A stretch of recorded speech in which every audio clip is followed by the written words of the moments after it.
Hello and welcome. Today we're going to look into equations of straight lines, and this is on your book on page 118. I have here on the right an example that is going to help you out learn about straight lines. And as you can see, I have drawn 2 points, A and B, where A is 1,3 and B is 4,9. And when you have 2 points, you can actually draw a line that passes through both of them. So how can we find the slope of that line?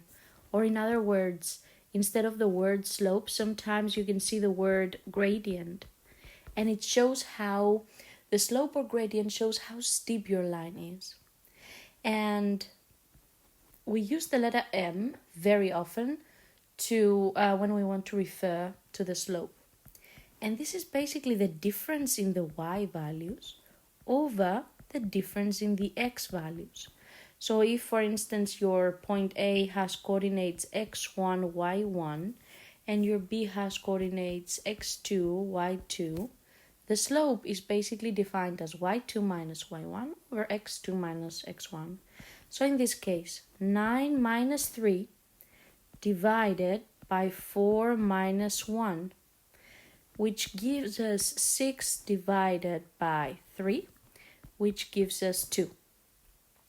Therefore, you can say that the slope of the line AB is 2.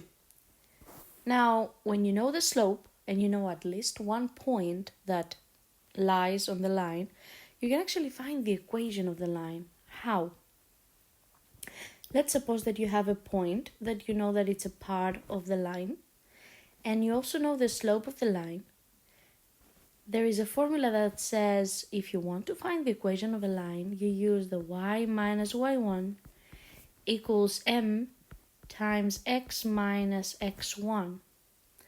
Now, instead of y1, you substitute the point's y coordinate that you have.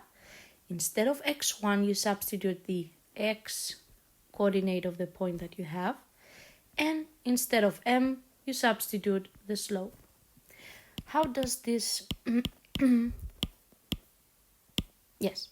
How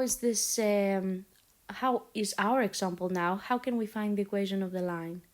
So let's use the point A. You could also use the point B, no problem. So A is 1,3, and you know the slope is, it's 2. So then you write y minus 3 equals with 2 times x minus 1. And you can also expand the right-hand side, 2x minus 2. Now you're almost there. You have almost expressed the equation of the line. There are 2 ways to express now the equation depending on what you're asked. You might be asked for the gradient intercept form,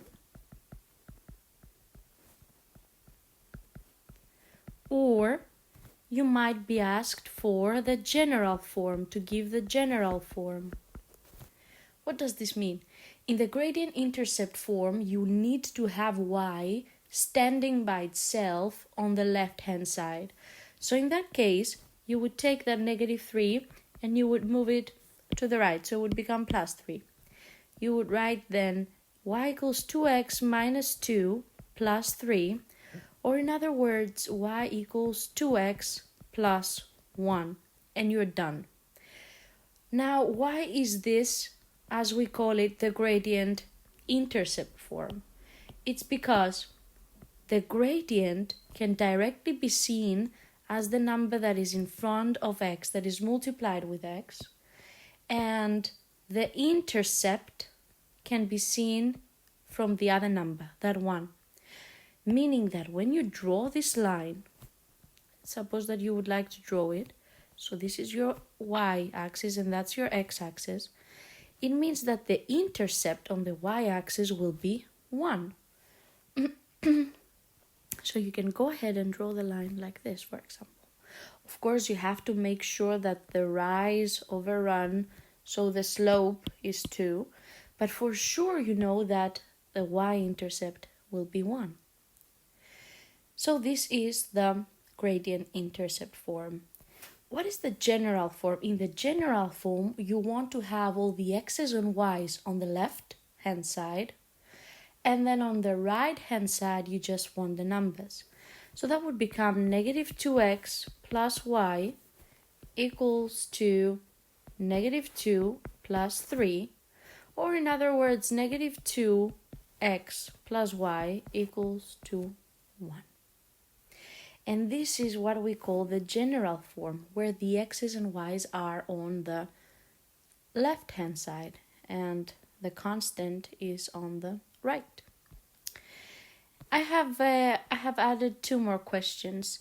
What is the slope of another line that is perpendicular to AB? If you look at your line AB here, and you're looking for the slope of the perpendicular to AB, let's say that this is a line, that red one, that is perpendicular to AB, meaning that it forms a 90 degrees angle with it. It's very easy to find the slope of a perpendicular line because the slope of that perpendicular line has to have the opposite sign of the slope of AB. So you can see the slope of AB here, let me just write it here. The slope of the AB, we found it to be 2. So the slope of the perpendicular has to have the opposite sign. So if that's plus 2, that needs to be minus.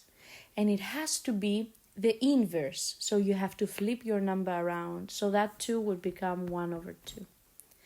That is how you find slopes of perpendicular lines.